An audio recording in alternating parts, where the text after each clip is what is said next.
Last time we ended talking about Spain in the 17th century, and when you look at the 17th century in general, what you see happening is the Habsburgs, that had been the high and mighty power of the 16th century with Philip II and Charles V, they were not nearly the great powers that they were in the 16th century and the 17th century. We started to talk about Spain, and then in the case of Austrian Habsburgs, you have the whole 30 Years' War, which you read about. And in that 30 Years' War, that was an attempt by the Habsburgs of Austria, the Austrian Habsburgs, to try to assert their authority over Germany, to make the Holy Roman Empire into more than just a loose confederation of states. And ultimately they failed, thanks in part to the intervention of outside forces, the Spanish, the Swedes, and mainly the French. Remember, Cardinal Richelieu in 1635 made that decision to join the Protestant side. Not so much because, of course, he wasn't pro-Protestant, he was a Roman Catholic, but primarily because he saw supporting the Protestants in Germany as a way to weaken the Austrian Habsburgs, who were the rival dynasty of the Bourbon dynasty of France.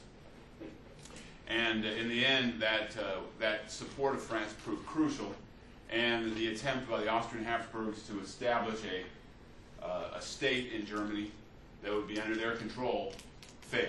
And Germany came out of the 30 Years' War even a weaker confederation. I mean, it was basically a confederation of hundreds and hundreds of tiny little states, some states being smaller than Johnson City. And every state was sovereign. So it was a very weak system that developed in Germany. And plus, Germany came out of the war devastated by war and disease and famine. A lot of the famines and the diseases came from the fact that the war destroyed food supplies and disrupted the agricultural system and created all kinds of problems. So one thing that you maybe didn't get out of the reading, but one thing that's important to remember about the 30 Years' War was that it left a permanent mark on the German psyche, in the sense that the Germans came out of the war feeling like they had been victimized, that foreign powers had just, which is true, Swedes and the French and other foreign powers were just ravaging their countryside. And it made the Germans very hostile toward foreigners, very bitter. And it took a long time for Germany to recover from the devastation of the 30 Years' War. It wasn't really till the late 18th, 19th century that Germany really began to fully recover from the terrible toll of the 30 Years' War. So it left a, and one reason why you have these strong nationalist feelings that would, in World War I, leading up to World War I, and obviously with the Nazis in Germany, was because in the German mind there was always that sense that everybody hates us, we're victims, we have to get vengeance, we have to assert ourselves because everybody hates us. When you have that kind of mentality where you think everybody's out to get you and that everybody hates you and that you all have to, come together and fight the enemy, then that can create, politicians can use that often to their advantage. Someone like a Hitler was a demagogue who could use that fear that the Germans had to his advantage to seize absolute power in Germany. So the 30 Years' War was an event that would have a big impact on the history of Germany in particular, and thus on the whole history of Europe.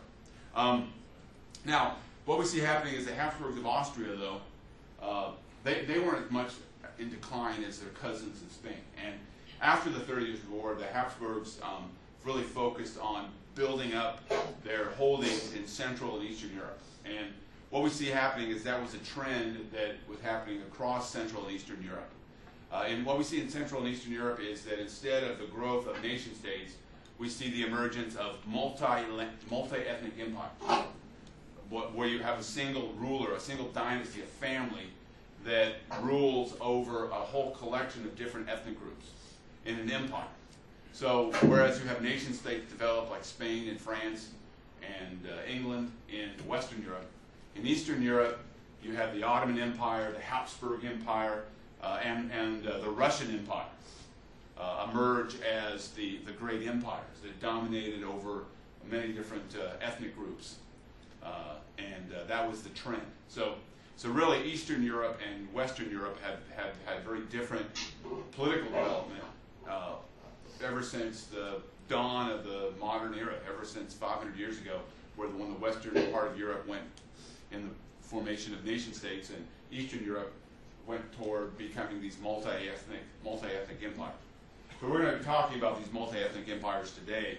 We're talking about Russia, the Ottoman Empire, the Habsburg Empire, and well, an empire you probably don't hear a lot about today was there was actually a Polish Empire.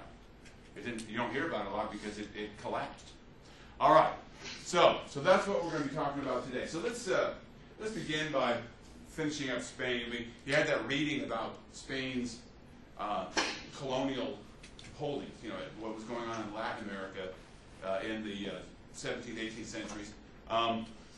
One reason why Latin America flourished was because Spain was dying. You know, there was if you were an up-and-coming young person living in Spain, you'd want to get to the New World because the New World offered opportunities. You know, you could go from being a nobody in Spain to becoming a somebody in the New World because by virtue of your European blood, you could hold a government position or have more power and influence. You were higher on the social scale. Remember in Latin America from your readings that social status was often linked to your ethnic status. So Native Americans and Africans who were and had been enslaved were on the lowest end, and then those of mixed blood were in the middle, and then those who were of pure European blood always had the monopoly on the highest positions and the highest social status.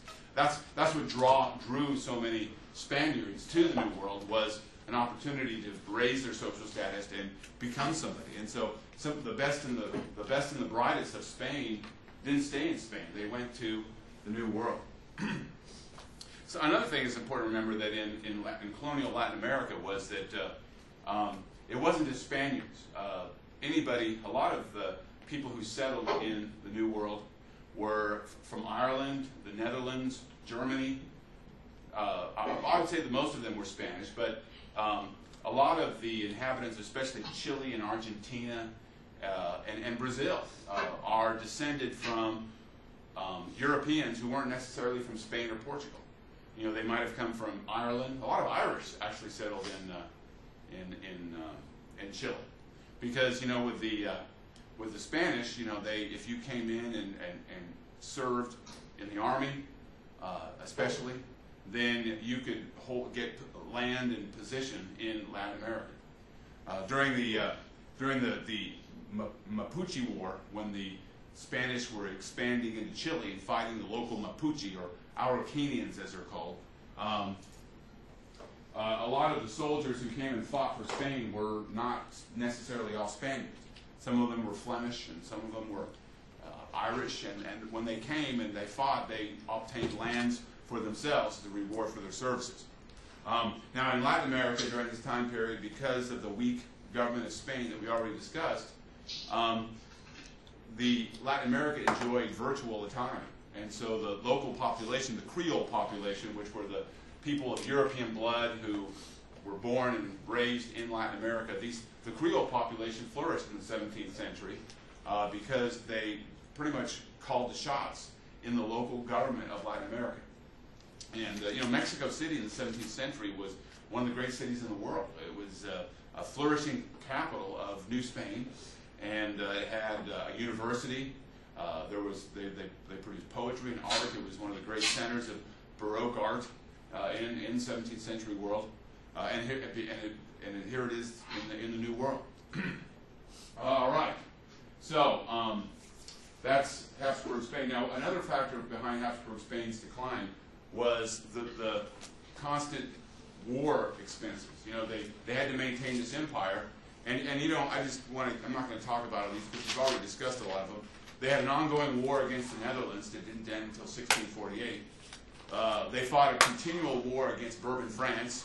You can see all the wars they fought there. In the 30 Years' War, they fought in the War of Devolution, and the War of the League of Augsburg. And plus, in addition to fighting these dynastic wars against the Bourbons of France, they had to deal with revolts within their empire. Portugal revolted, and they fought a 20-plus year war against Portugal. Eventually, Portugal regained its independence. The Braganza family, a branch of the Braganza family, came back to become the kings of Portugal. So after 20-some years of war, they lost Portugal. The Habsburgs did anyway. When Juan IV became the king of Portugal, they also had to fight some wars in other parts of their empire. In the east of Spain, in Catalonia, there was a 12-year revolt by Catalonia. You know, people don't realize this, but in Catalonia, they speak a different form of Spanish. When you learn Spanish today, you learn Castilian Spanish. But in Catalonia, in eastern Spain, like in the city of Barcelona, they had their own version of Spanish that they had spoken for years. It's now a dying language because the fascists in Spain basically made it against the law to speak Catalonian. But there was a big revolt there. Plus, there was a revolt in Italy. There were massive revolts in Sicily and in Naples. In fact, in Naples, a man named Masaniello, who was a fisherman, claimed to be Christ, and won over a bunch of supporters claiming that the second coming had come, but his revolution was crushed. Is he the one in Thomas Paine's writing about What? he declared himself king? Is that the one in Thomas Paine's writing he wrote about? Yeah, I think Thomas Paine talks about Masaniello. Yeah, He declared himself king. He declared himself king. He was a fisherman. And for some reason, people thought he was Jesus. Don't know why. But you got to remember that this was a time, mid of the 16th century, when the harvests were poor, there was famine, there was disease, people were desperate, and that probably was one reason why in Naples people were hoping for the end times, and maybe would rally around somebody claiming to have divine power. But these revolts were all very expensive, very costly in blood and treasure for the Spanish monarchy. And then the War of the Spanish Succession wasn't just a dynastic war for Spain; it was a civil war. Castile supported Philip of Anjou, while the Bourbon candidate, while Catalonia supported Charles of Habsburg. So it was a bitter civil war that was fought within Spain. So Spain really went through even though they had all the vast wealth of the New World at their disposal, by the end of the 17th century they were a spent power and had lost much of their prestige and wealth. When Philip of Anjou came in and inaugurated the Bourbon dynasty in Spain, he kind of stopped the bleeding. He actually turned out to be a pretty effective monarch, and some French historians have said, had wished that they got him rather than the guy they got. They got Louis XV, who was Louis the Slug, while his cousin turned out to be a pretty effective king of Spain. Kind of stopped the bleeding, but Spain was a spent power. All right, now we're not going to go over the 30 Years' War, but we've kind of discussed it already, that it basically, by the Treaty of Westphalia that ended the war in 1648, basically Habsburg Austria had lost its bid to be the dominant power in Germany. And Germany would remain a loose confederation of states. The Holy Roman Empire still existed, but it was a very loose confederation. And another thing that came out of the war was that lands that had been typically German were lost, like Pomerania, which is in extreme northern Germany, was handed over to Sweden. Alsace, which is in kind of on the Rhine River, but today it's part of France, but it was historically considered German territory. But Alsace was annexed by France as part of the Treaty of Westphalia. Like the city of Verdun was originally a German imperial city, but after the 30 Years' War it became a French city. And so that was always a bone of contention for German patriots in future years, that they had lost lands in the 30 Years' War that they believed were German, not French. All right, now, but the Habsburgs, they weren't one to, the Habsburgs of Austria were the more dynamic of the Habsburgs, and they kind of bounced back from their failure in Germany and focused on expanding their lands in Eastern Europe. Now, it's important to remember that one of the main areas of their success was the fact that they had the throne of Hungary. Now, you see, they've been the kings of Hungary since the days of Ferdinand, the Emperor Ferdinand of the First. You see, Hungary, medieval Hungary was a very large, much larger than what is today ethnic Hungary. Hungary, in its medieval form, included much of what is today Slovakia, Romania, and a big chunk of Croatia, and it was a very large and extensive kingdom. Now, much of that kingdom had been swallowed up by the expanding Ottoman Empire ever since 1526. So, when the Habsburg Empire expanded, what they were doing was reconquering lands from the Ottoman Empire that historically had been part of the Kingdom of Hungary. And they enjoyed some steady success driving back the Ottoman Empire and expanding these territories. Now, the king at the time who engineered this war against the Ottoman Turks was Leopold I. Now it was a long, drawn-out affair. I mean, the wars between the Ottoman Empire and the Austrian Habsburgs were an on and off again affair. Like, for example, from 1661 to 1664, they fought a long war, ended with the Treaty of Vassouar. That this was kind of a lull in the fighting. And the Transylvania, which was eastern Romania, Transylvania was allowed to have some autonomy, even though it still had to pay tribute to the Ottoman Empire. But it was a gain for the Habsburgs to see the Hungarians win some autonomy. But then the big change happened in 1683. In 1683, the Ottoman Empire launched a massive invasion. They assembled an army of some 200,000 men.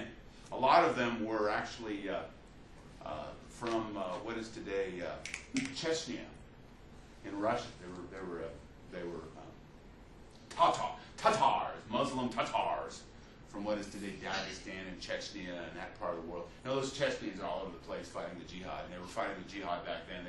The Ottoman Empire recruited these Tatars, these Chechens and Dagestanis from what is today the southern part of Russia. They incorporated them in their army, and they had this huge, massive army, and they advanced on Vienna with the idea of taking the city and marching all the way into Germany. And Leopold I was pretty scared. And what he did was that he made a lot of promises to within the Holy Roman Empire.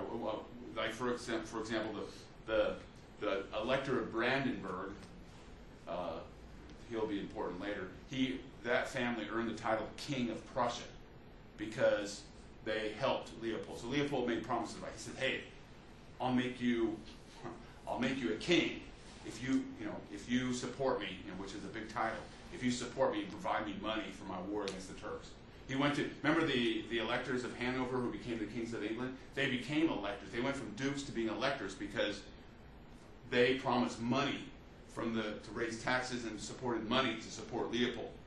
So he made promises. He was a good politician. He got money from the Holy Roman Empire. He built up his armies with that money. And then he also built an alliance. It was called the Holy Alliance, the Holy League. He got Poland. He got the Pope.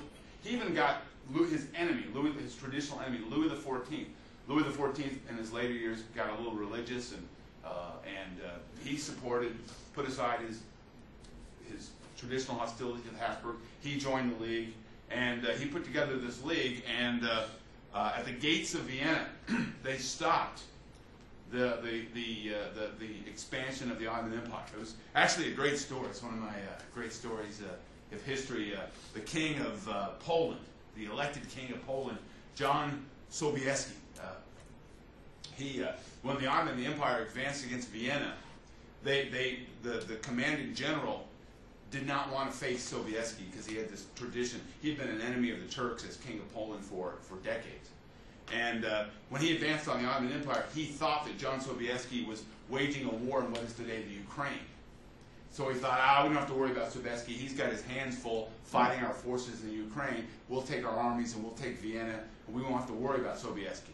But this is the story. So Sobieski found out that the Ottoman Empire was expanding, and he and his horsemen, they raced across they went all the way from what is today Ukraine all the way to Vienna on their horses.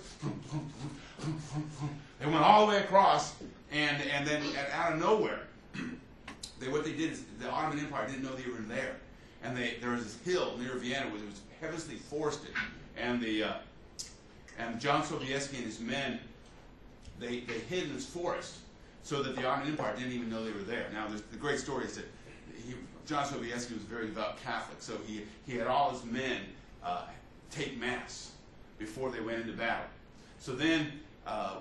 Then he sent word to the forces in Vienna. He said, okay, you guys attack, because we're here. They don't know we're here, but you guys go ahead and attack. So the German forces in Vienna, they marched out, they attacked the Ottoman Empire and engaged the enemy. And then out of nowhere, the Polish cavalry came down from this hill, from the forest, and totally caught the Ottoman army by surprise. They just completely caught them off guard. And it threw the Ottoman army into disarray. The great story is the Ottoman commander, the great vizier of the commander and forces of the Ottoman Empire, when he saw Sobieski's men coming down the hill, he got on his horse and didn't stop till he got to Constantinople. And after the battle, John Sobieski said, there's a famous quote from Julius Caesar, "Veni, vidi, vici," which is, I came, I saw, I conquered. And John Sobieski said, "Veni, vidi, Christos vicit." In other words, I came, I saw, Christ has conquered. He saw this as a victory for Christ, not for a victory for him. Now, there's also another great story. I don't know if this is true, but supposedly the Ottoman Empire left. They left in such a hurry, the Ottoman forces left in such a hurry that they left their coffee in their camp. And all this coffee was confiscated, and they opened Vienna coffee houses from all the confiscated coffee. And that's the story. Another story is that after this great victory, this Jewish baker in Vienna, he wanted to celebrate and honor Sobieski. So he created a bread that looked like a stirrup, because you use a stirrup to ride a horse, and that's the origin of the bagel. So we get coffee and bagels from of course it was a Jewish baker who made the first bagel, of course. But that's the story. I don't know if those stories are true, but maybe I'll be apocryphal, but that was true. Now, if you ever go to the Vatican, you have to go to the Vatican. The government of Poland presented a painting showing the great victory of Sobieski, the great Polish patriot, because the Pope was Polish some years ago, John Paul II. So it was great. I went to the Vatican this summer, and I got to see that painting. It was awesome. Yeah, John Sobieski, one of my heroes. He was a great guy.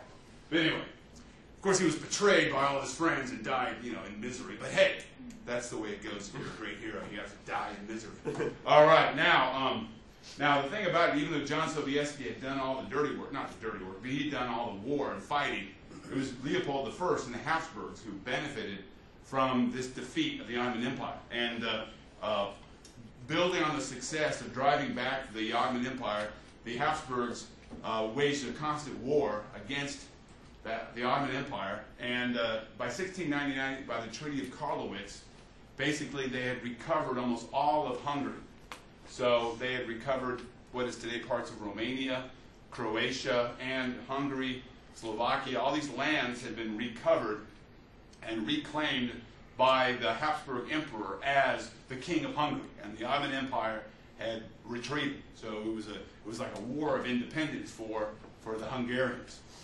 One thing I have to remember about the Hungarians was that the Hungarian nobility were like the ruling class, and all the other peoples were second class. So if you were Croatian or Romanian or Slovakian, if you were a Slav, basically you weren't of the high status of the ethnic Hungarian nobility, who were the dominant class within this Hungarian kingdom.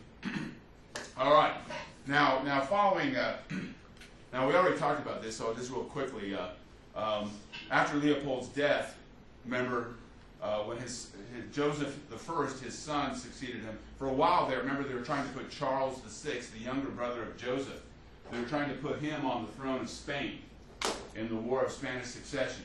But then Joseph died, in 1711, and Charles VI became the king of Hungary and Austria and Holy Roman Emperor, and that's when a lot of support for his claim to the Spanish throne kind of ended, because nobody wanted to see one man having that much power.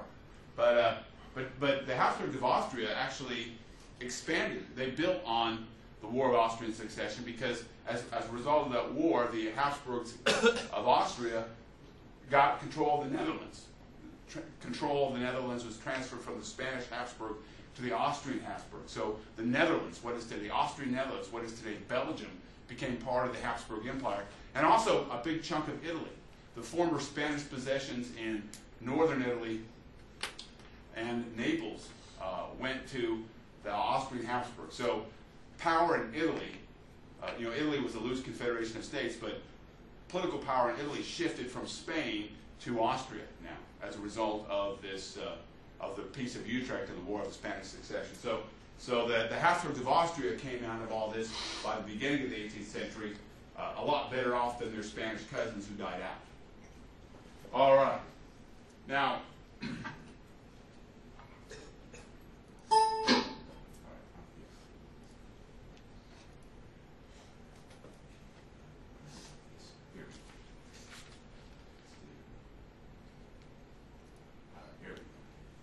all right, now what we're going to do is we're going to focus on what was going on in Eastern Europe. Remember, the Habsburg Empire was one of just a number of empires in Eastern Europe that we see growing in the 16th and 17th centuries. Now, if we were to chart the history of Eastern multi-ethnic empires, what we'd see is a trend. At the early on in the 16th and 17th century, the great powers were, believe it or not, Poland and the Ottoman Empire. But when it's all said and not done, by the time you get to the 18th century, the Ottoman Empire was in decline. The Polish Empire disappeared. That was a great story of elimination. And the Russian Empire by the 18th century emerged as not only one of the great empires of Eastern Europe, but one of the great world powers by the 18th century. The 18th century was the time when Russia began to really take its place on the world stage as one of the great powers. And that's especially associated with the activities of the Tsar Peter the Great. So what we're going to do now is kind of do a quick run-through of Eastern European history and look at these different empires, with the Ottoman Empire in Poland declining, and Russia and the Habsburgs of Austria kind of emerging and becoming greater and more influential. All right, so let's talk about the Ottoman Empire. One thing about the Ottoman Empire was that to understand the rise and the decline of the Ottoman Empire, it's important to understand the factors that gave it its great success. Because its success, when those factors that made it successful, when those factors disappeared, the Ottoman Empire went into a very serious decline. All right, now, if you look at the Ottoman Empire, see if this works. Hopefully it will.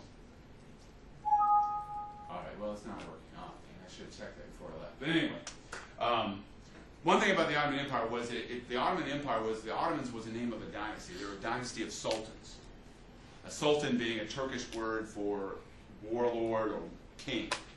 And basically, they started in what is today Turkey, and in what was then called Asia Minor in Turkey.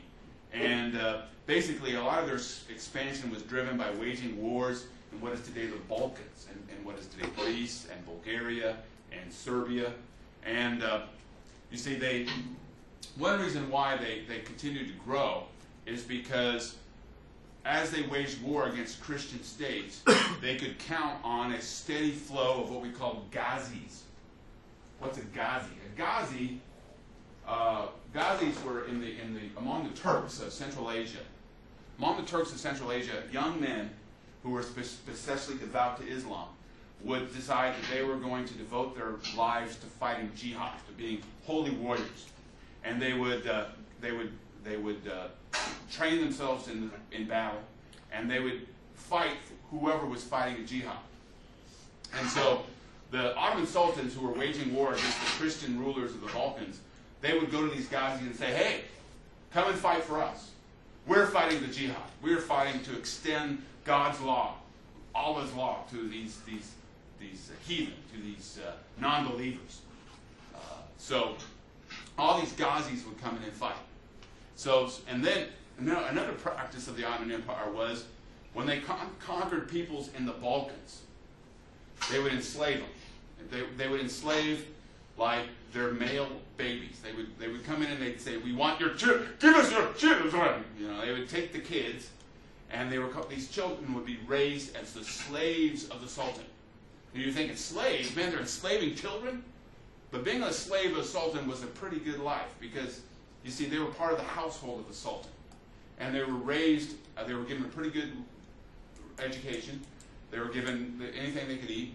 But they were raised to be fanatically loyal to the Sultan and fanatically loyal to Islam. And they became known as the Janissaries. And they were the real shock troops of the Ottoman Empire. They were the infantry. They were well trained in, the Ottoman Empire was really very good at using explosives and using this new technology of weapons, you know, of gunpowder and cannon and guns, and they were kind of on the cutting edge of that. And the Janissaries were skilled with the rifle. They didn't. I don't know what the 17th century equivalent of a rifle was, but they weren't rifles, of course, but muskets, I guess. And so the infantry of the Janissaries were crack troops trained for battle from the day they were children. And these Janissaries were the crack troops. So the Ottoman Empire had its Ghazi warriors that were recruited from Central Asia, these Turks, and it also had these Janissaries that were raised to be fanatically loyal to the Sultan and to fight as the shock troops of the Sultan. And now, there are rewards for all this. If you were a Ghazi and you fought for the Sultan, you got land. The Sipahi were land grants given to these Ghazis, who, when they got the land, it was with the understanding that they would continue to serve as cavalry and as warriors for the Ottoman Empire in exchange for these lands. Now, these Sipahis, they weren't going to do actual farming. When they were given grants of land, they basically got the labor of who lived on the land, kind of like the encomienda. It was understood that when they conquered these Christians, that these Christians were inferior, therefore they had to be enslaved and work the land as laborers for the Sipahis. So in Bulgaria and in all these lands in Serbia, in what is today Bosnia, and all these lands that were conquered by the Ottoman Empire, the local population basically were turned into serfs who worked the land of their Ottoman Muslim overlords. And that was the way it worked. And so you had the Sipahis, who were the cavalry, who were Ghazi warriors, and then you had the Janissaries, who were the infantry, who were the enslaved Christians brought up to be fanatical Muslims. And now another part of the system was that the Janissaries, who showed signs of education and promise, they were given jobs in the bureaucracy. They were made officials. So the sultans early on could count on having a very loyal group of bureaucrats to do their bidding, to run their empire, to collect taxes, to govern. And they were basically the slaves of the Sultan. Now, they were raised in the household of the Sultan, they were very loyal to the Sultan, and they were very trustworthy. So they created a very effective bureaucracy for the Sultan. And now another thing about the Ottoman Empire, another reason for its success, was that the Ottoman Empire recruited very broadly. You see, the way it worked in the Ottoman Empire was that when they conquered Christian peoples, if you remained a Christian, you could practice your faith. And so could Jews. Jews and Christians, they could practice their faith, but they were called dhimmi, which means that basically they were second-class citizens. I mean, they were allowed to practice their faith, but they had to pay a heavy poll tax, they had to pay a heavy tax for the privilege of retaining their faith. And they couldn't own guns, they couldn't own weapons. They basically had to, they couldn't act as a witness against a Muslim. So they were basically second-class citizens. But they were allowed their lives, and they were allowed to practice their native religion. Now, the thing about the Ottoman Empire was that if you converted to Islam, though, ba-boom, you have all the same privileges as everybody else. So this created, to avoid taxes, to avoid second-class citizenship, this gave a very heavy incentive for people who were very ambitious, who wanted to make something of themselves, to, if they weren't particularly religious, to convert to Islam, and by virtue of converting to Islam, hold a high position possibly within the Ottoman Empire. Some of the greatest generals and commanders and officials of the Ottoman Empire were converted Christians, who had converted to the Muslim faith and become high-ranking officials within the Ottoman Empire. So they created a mechanism to recruit a lot of good talent. And the Ottoman Empire, being an Ottoman Turk, wasn't ethnic. It was about your loyalty to Islam and your loyalty to the Sultan that made you a Turk, not who your father was. So these factors allowed the Ottoman Empire to really grow and expand, and now it reached its greatest extent under Suleiman the Magnificent. He was known in European history as Suleiman the Magnificent. He's known to Turkish historians as Suleiman the Lawgiver because he codified Turkish law. But here's his picture here, and he was probably the greatest ruler of the Ottoman Empire. It's during his reign, the empire stretched. It included what is today Turkey, what is today Palestine and Israel, Jordan, all the way through what is today Iraq, and then extended all along the coast of North Africa. What is today countries like Libya and Algeria and Tunis. They're all part of the greater Ottoman Empire. Now, you see, so in the 16th century, the Ottoman Empire reached its greatest extent. Okay, so we've talked about what made it successful. Now let's talk about why it fell apart, why it stunk, and why it came to be seen as a declining empire. You know, what Europeans began to refer to the Ottoman Empire by the 19th century as the sick man of Europe, because it was this empire that was like constantly in decline. Yet it kept on going, like the Energizer Bunny. Now, there are a couple of reasons for this. One of the reasons for their success, you had these great sultans, these Ottoman sultans who led their forces into battle, were great rulers, were great military men. See, the problem with having a centralized state where you have power in the hands monopolized by a single family, what happens if the quality of the rulers declines? You see, that's what happened with the sultans. You see, the way it was set up with the sultans is that, okay, they would have their four wives they have their four wives that the Muslim religion allows a man to have. But then they would have like numerous concubines. These are mistresses. And under Turkish tradition, any son of the sultan could be the next sultan. So it didn't matter whether the son was from one of his legal wives or one of his concubines.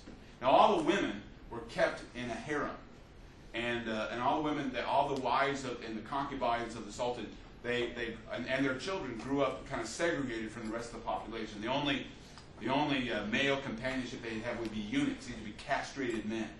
They wanted to make sure that nobody was playing around with the sultan's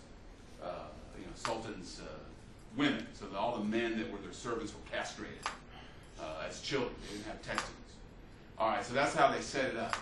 Now, the problem was that little boys rising up in the harem, it was a very competitive environment. I mean, it was like, who will be the next sultan, you know?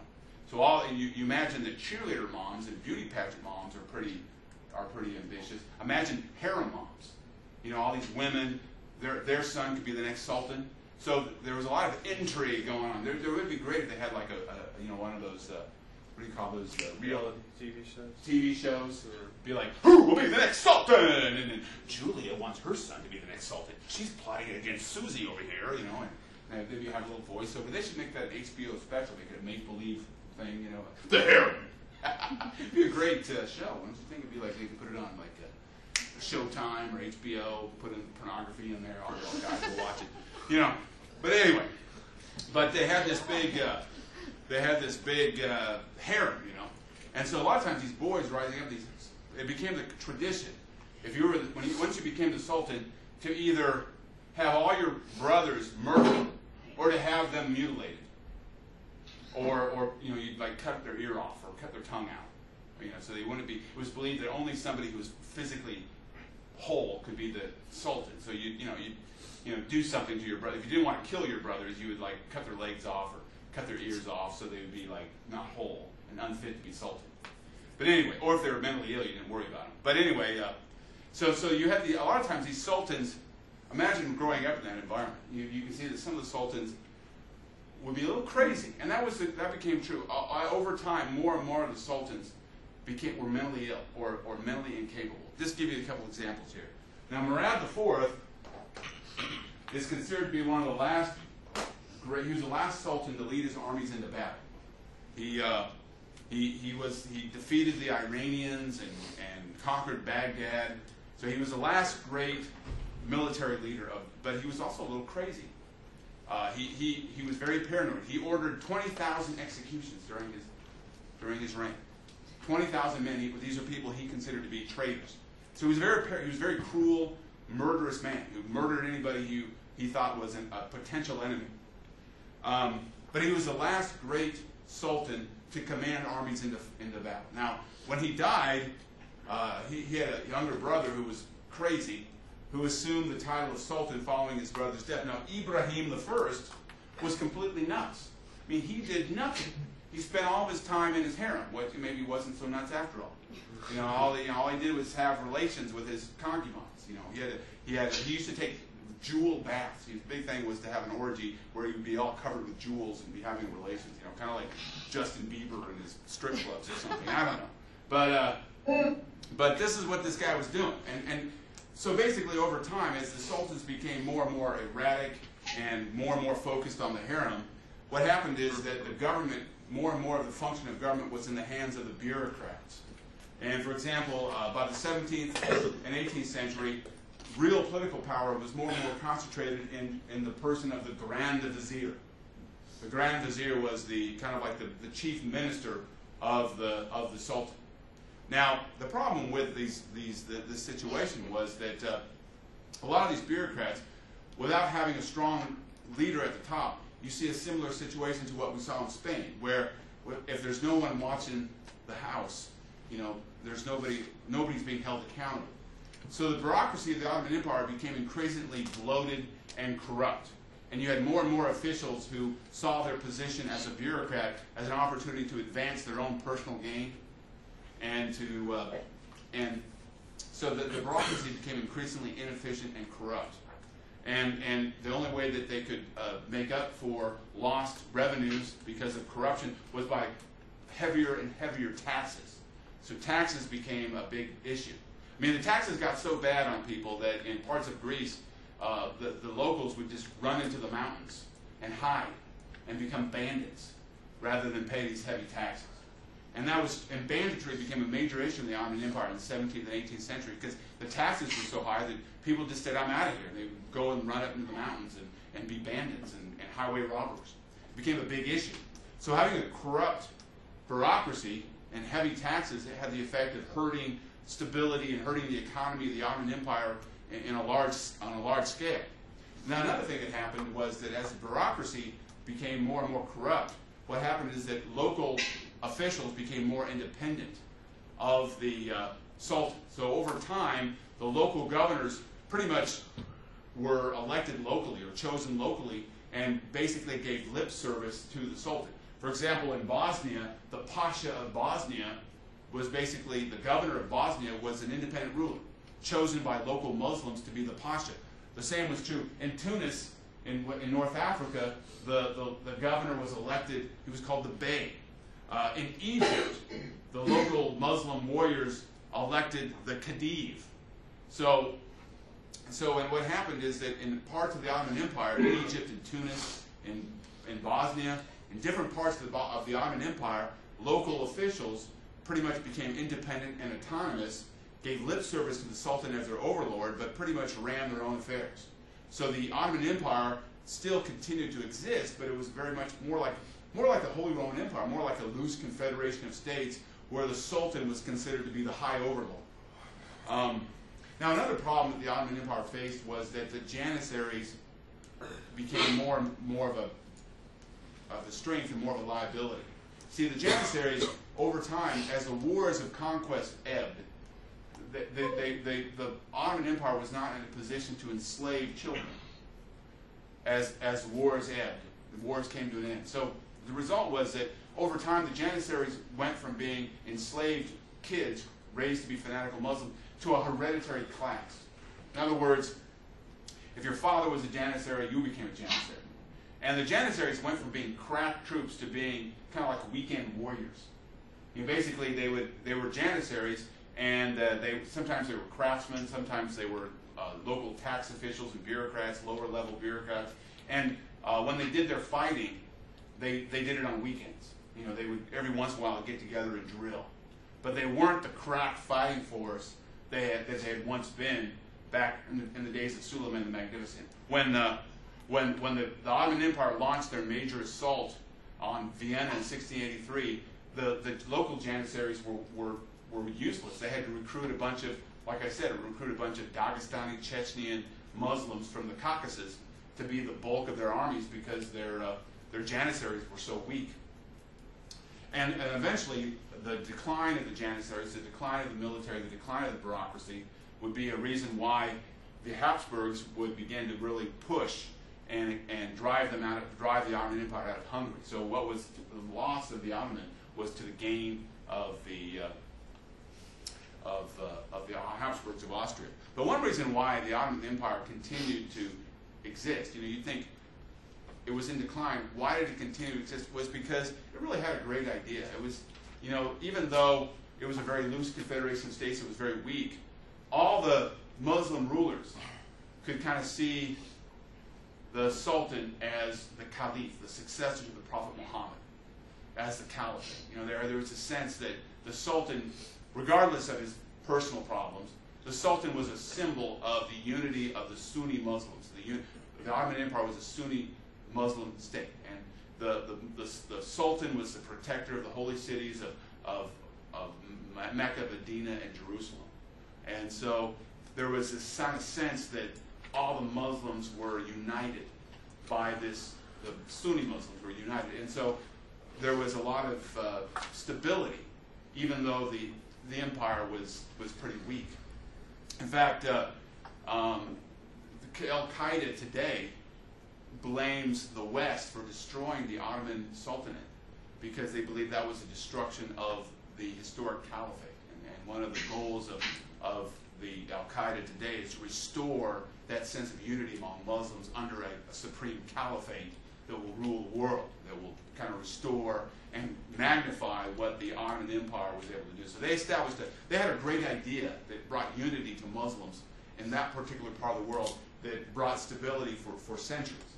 And that stability came crashing down when the Ottoman Empire collapsed at the end of World War I. All right, that's why a lot of Muslims are pissed off. They say, hey, those Westerners, they destroyed our historic caliphate. We will get vengeance! Ah! But that still motivates people today. That's a great idea. One empire under God, people united by their faith and their tradition, and having a single caliph as a successor of the Prophet Muhammad. That's something that can really make you want to die for that kind of belief, that kind of faith. So that's one reason why Europeans, even Europeans today, are going to Syria. Did you know that? Europeans from England, and they supposedly live in this great place in Europe. They got this welfare state that's unsurpassed in the world. They got every luxury you can have, and we're paying for the defense, so the European nations can really throw a lot of money at them. Yet people are converting, Englishmen, Frenchmen, Dutch. They're converting to Islam and going to fight in Syria for the Al Qaeda, because that's something that inspires them. So it's an inspiring idea, or I guess if you're so entitled to believe that. All right, now another empire, believe it or not, was Poland. Was one time a great empire. Let me just show you something here. Tweak this way.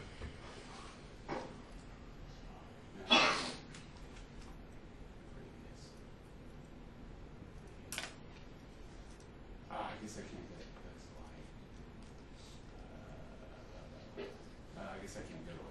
But anyway, but Poland was one time extended from the North Sea, from the Baltic Sea, all the way to the Black Sea. It was a massive empire. It's on the other side. But anyway, but Poland was huge. And now what had happened is that the origin of the growth of the Polish Empire goes back to the fact that in 1382, the Grand Duke of Lithuania, Jagiello, he converted to the Roman Catholic faith. He'd been a heathen. He'd been pagan. Last great pagan ruler in Europe. And he converted to Roman Catholicism and accepted the throne of Poland. So it united the Grand Duchy of Lithuania in the Baltic area with the King of Poland. Now, and this created the Jagiellon dynasty. Now, Poland had a unique political system. In Poland, you had a class of people called Szlachta. Szlachta, I don't know. I guess the best translation would be the gentry. They were like the noble class of Poland, and they were landowners. They were farmers. But they were the landowning or aristocratic class. But in Poland, they made up like 10 to 15% of the population. They were a huge class, very similar to the Hungarian Magyars, the Hungarian landowning nobility. And the Szlachta were, nobody knew, every Szlachta was very proud of their family tradition, your claim to be Szlachta was based on your ancestry. Now, the way it worked in Poland was that the Szlachta could all vote, and every part of Poland would have these provincial assemblies. And all the provincial assemblies would elect a Grand Sejm. Now, the Grand Sejm was made up of elected representatives from all of the Polish Szlachta, right? And so it was probably the most representative assembly in all of Europe because it represented more people than the Parliament or Cortes, because Szlachta made up 10-15% of the population, and they could all vote. Now, in Poland, even the kings were elected. Now, even though Poland had a Jagiellonian dynasty, the king was elected by the Sejm. And all laws had to be approved by the Sejm. All taxes had to be approved by the Sejm. So in a lot of ways, the Poles had a republic. In fact, the Poles even claimed to be a commonwealth. They didn't refer themselves to a kingdom. They called themselves the Commonwealth of Poland because their king was elected. And so Poland had a representative system of government, not by our standards, but more so than any other place in Europe. And also, it had a tradition of religious toleration, unparalleled in Europe. In Poland, you had, most of the Poles were Roman Catholic, and so were the Lithuanians. But part of the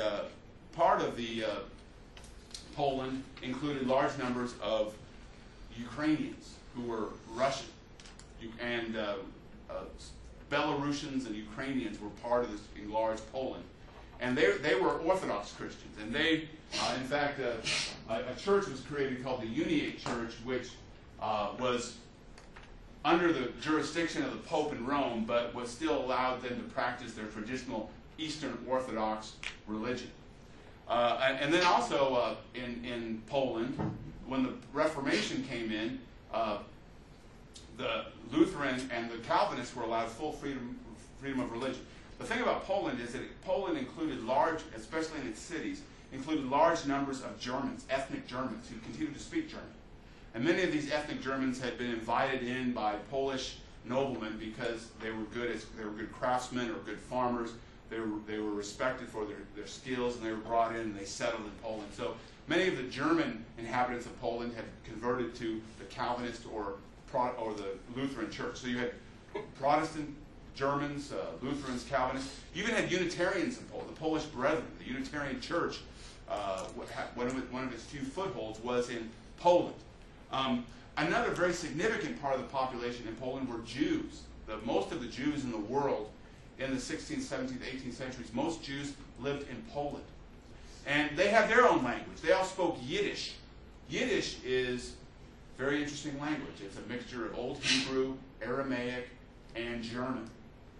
But many of the Jews of Poland were, you see what had happened in Poland in the 13th century when Poland was devastated by the Mongols from Central Asia. The population was nearly wiped out, and so that's when they invited a lot of Germans and a lot of Jews, many of the Jews from Germany, to come and live in Poland. And the Jews prospered in Poland. The Yiddish-speaking Jews prospered. and did quite well for themselves. And they were allowed full religious freedom by the Polish government. So Poland was a government that was multi-ethnic, had freedom of religion for all of its diverse religious groups, and was a republic. So there's a lot to admire in the Polish system. But there was a little flaw. And the flaw was that the Sejm, nothing could get done by the Sejm without universal consensus. In other words, when they wanted to pass a law, they wanted to impose a tax, everybody in the Sejm had to be 100% on board. Or one member of the Sejm could block any bill or any tax from going into pass. So it created such a weak system of government that eventually this weak system of government would bring about the downfall of the entire empire. It would be a big, major factor. All right, why don't we take a little break? We've gone for quite a long time here. Take about a 3 or 4 minute break, and then we'll finish up.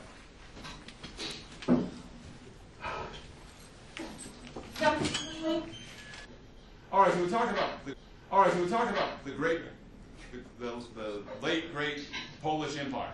Why is there no more a Polish Empire? Why did Poland?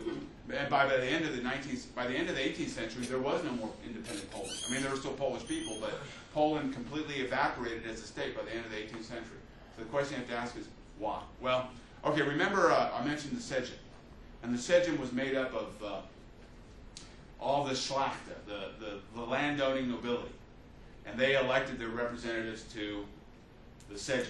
But the Sejm couldn't get anything done until there was complete consensus. Now, you see, what had happened in Poland is many of the landowning aristocrats had used their independence, used the fact that you had a weak central government to basically enslave the local peasants, the serfs. And the serfs became more like slaves. So if you were a Polish peasant, basically you saw your status reduced. So basically you were forced to work like 5 out of 7 days on the week on the land of the Polish aristocrat. So you were required by tradition and by law basically to be the slave, to be the servant of the local aristocrat. And this worked out well for Polish aristocrats because that way they could exploit this free labor. And in the 16th century, they made a fortune exporting wheat and other materials to other parts of Europe. I mean, Poland became basically the breadbasket of Europe in the 16th century. And Polish aristocrats made fortunes because they didn't have to pay any labor costs. They all had all these peasants, these serfs, doing all their work for them. And so they saw the Sejm as a way to protect their self-interest. They didn't want a big, strong central government that might interfere with their ability to control the local population. So it was in the best interest of the Polish aristocracy in the Sejm to have a weak government. And so that's why they were always a problem. They always used their ability to veto any action taken to weaken the central government. Now, the government even got weaker because in the Treaty of Lublin in 1568, now Sigismund II is considered to be the last great king of Poland. And during his reign, it was decided to bring a union between the Lithuanian parliament, the Sejm, and the Polish Sejm.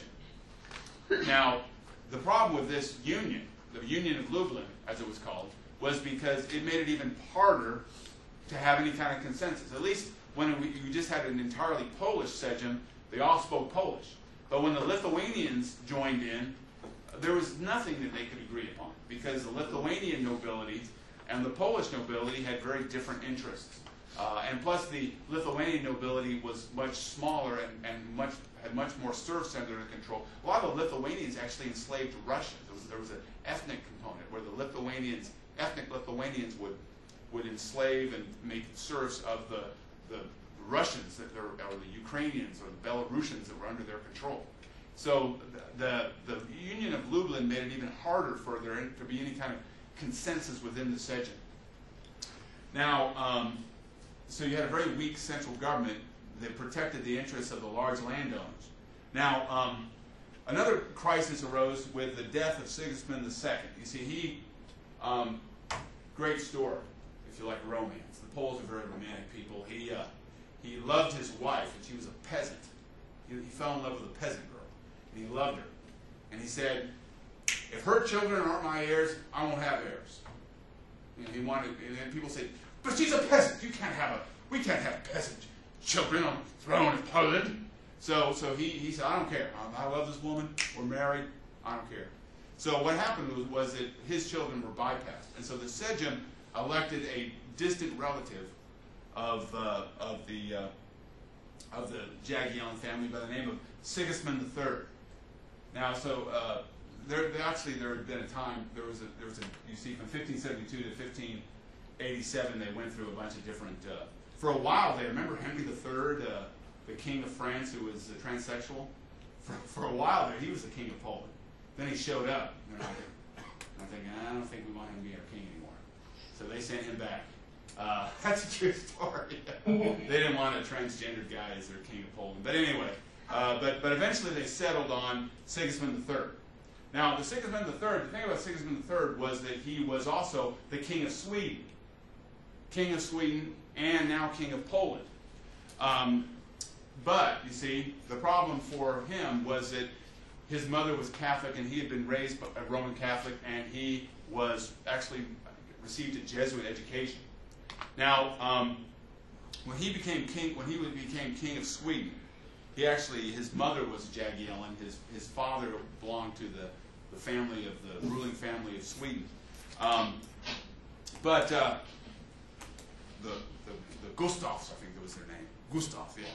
Now, what happened is that, you see, the Lutheran nobles of Sweden, they didn't like having a Roman Catholic king, and Sweden had its own form of the Sejm called the Riksdag. I like saying that name. Riksdag, and the represented the Swedish nobility, and they didn't like Sigismund III because he was Roman Catholic. Even though he belonged to the Swedish royal family, his mother being a Jagiellon Catholic, she had raised him Catholic, and they didn't like that. So in 1600, Sigismund III was forced off the throne of Sweden against his will. And his uncle, Charles IX, his uncle was made the new king of Sweden by the Riksdag. But this created a crisis because Sigismund III felt that he had been cheated out of his patrimony. He felt that he was the legitimate king of Sweden and that the Riksdag's actions were wrong. So he devoted much of the rest of his life to waging a constant war against Sweden to reclaim the throne. Now, this war actually was welcomed by the Swedes because they used this war as an opportunity to seize control of Polish ports on the Baltic Sea so that the Swedes could dominate trade in the Baltic Sea. And so the war actually worked to the advantage of the Swedes, even though it was Sigismund III who inaugurated the war to lay claim to the throne of, he thought would be the rightful king of Sweden. So this involved, so on top of having a weak government, Poland got caught up in this long-standing war against Sweden over the throne. And that only weakened the government, because instead of having a king who was focused on running Poland, he was just interested in these adventures in Sweden. Now, basically, the low point for Sweden was reached in the years that followed, especially during the reign of Sigismund III's son, John Casimir. John Casimir, when he ruled over Poland, that's when everything kind of, the years of having a weak central government, having no strong central army. Poland was surrounded by powerful states with strong standing armies. Poland had no standing army. It was a weak centralized state, and so when its neighbors ganged up on it, it could not really defend itself. So it was attacked by Russia from the east, from Prussia, we'll talk about later, by the Swedes. Sweden was under constant attack. They had to give up much of their territory to the rising Russian state to the east. And at the same time, they had to face a massive rebellion by the Cossacks. Cossacks were, remember how we talked about how the Poles enslaved the Russians? Well, Cossacks were Russians who had formerly been peasants. And what they would do, Cossacks were people who had said, to hell with being a serf. I don't want to be a serf anymore. I'm going to go be free. I'm going to live on a horse and be a cowboy. That's what Cossacks were. They were like cowboys. And they would go off. They lived on their horses. They lived a nomadic lifestyle. They fished. It's kind of like being a Boy Scout forever, you know. And that's what the Cossacks did. But they always remembered the fact that they had once been enslaved. So another thing about the Cossacks was they were fanatically loyal to the Orthodox faith, and so they hated Roman Catholicism. And they hated the Poles, especially because they were Roman Catholic and they had been the ones who had enslaved them. So the Cossacks kept rising up in these massive uprisings. And sometimes they even won the support of the Sultan, the Ottoman Sultan, who would give money and support because he liked creating problems for the Poles.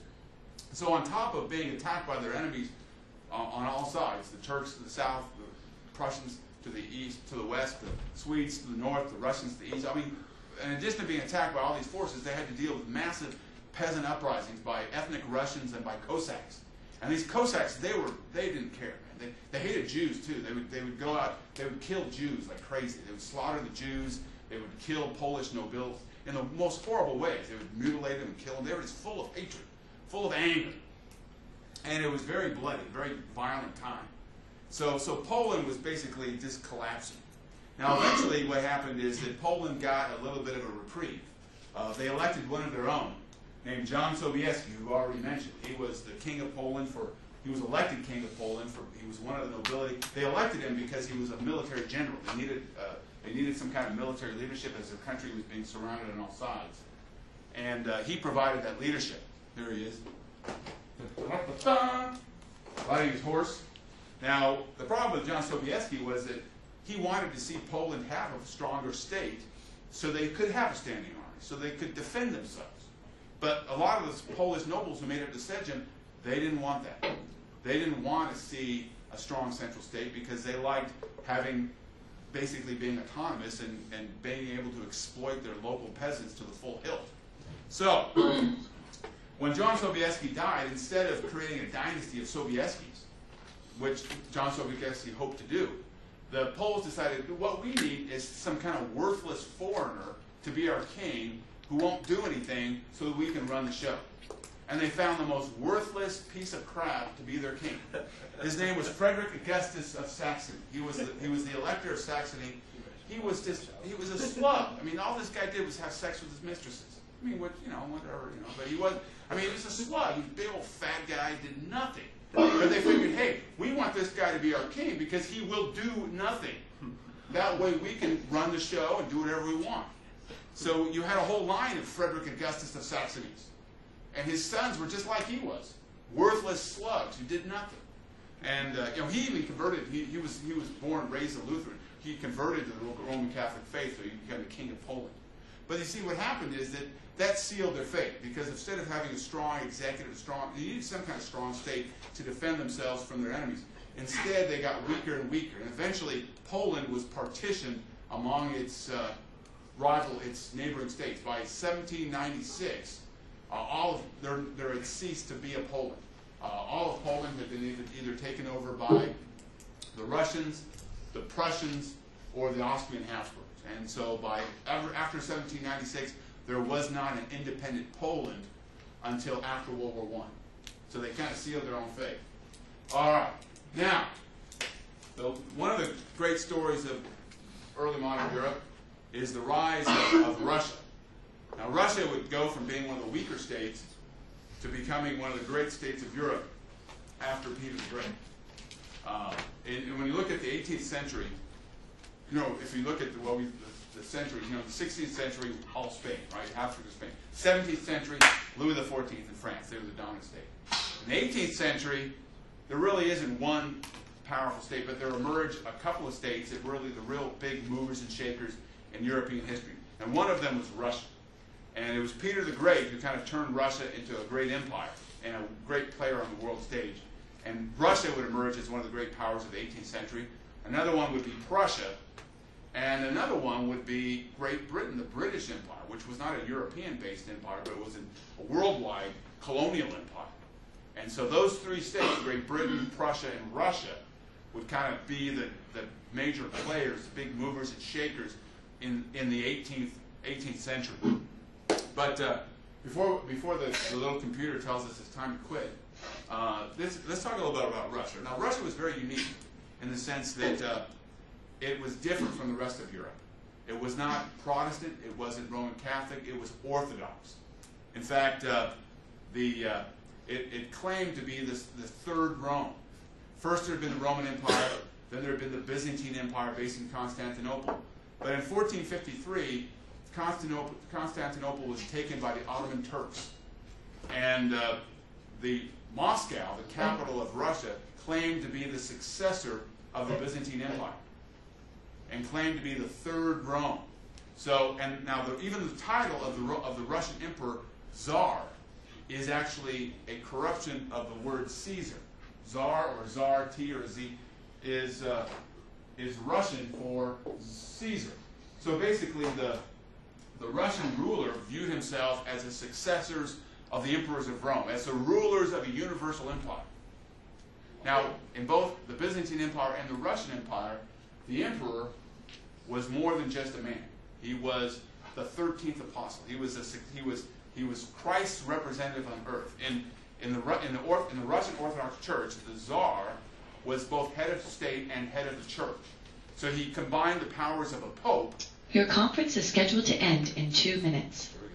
He was both a pope and an emperor all rolled into one. So the Russians kind of viewed their Tsar in this kind of mystical light, as being this kind of holy figure. And that was what united all of Russians, and included, and that's why they saw themselves as an empire, so they could include ethnic Russians, Ukrainians, Belarusians. Different ethnic groups could be part of this empire because it was viewed as a universal empire of people of the Orthodox faith. Just like the Caliph in the Ottoman Empire, the Sultan viewed himself as the leader of all Sunni Muslims. The Tsar of Russia viewed himself as the spiritual leader of all Orthodox Christians all throughout the Orthodox world. And another thing about Russia, and we'll close here, was that Russia was very much a part of Asia. Much in the 13th century, Mongols from Central Asia had conquered Russia. And so in the 16th and in the 17th century, the Russians, even though they remained Christian, had adopted many of the practices and customs of the Muslims from Central Asia. And so that was another unique aspect of Russia, was the fact that it was in Europe, but it had a lot of its heart, and much of its customs and traditions went back to Central Asia, since it had been ruled by the Mongols for some 2 centuries. All right. Well, we're going to talk about Peter the Great. We're going to talk about Prussia. We're going to talk about the 18th century. We're going to get that done on Thursday. And then Tuesday, we got the exam. Yes. We come back on Thursday, we're going to talk about Ivan the Fourth. Yeah, we're going to get to Ivan and all that stuff. We're going to talk about Russia and their rise in that next Thursday. Your conference is now over. Goodbye. Bye.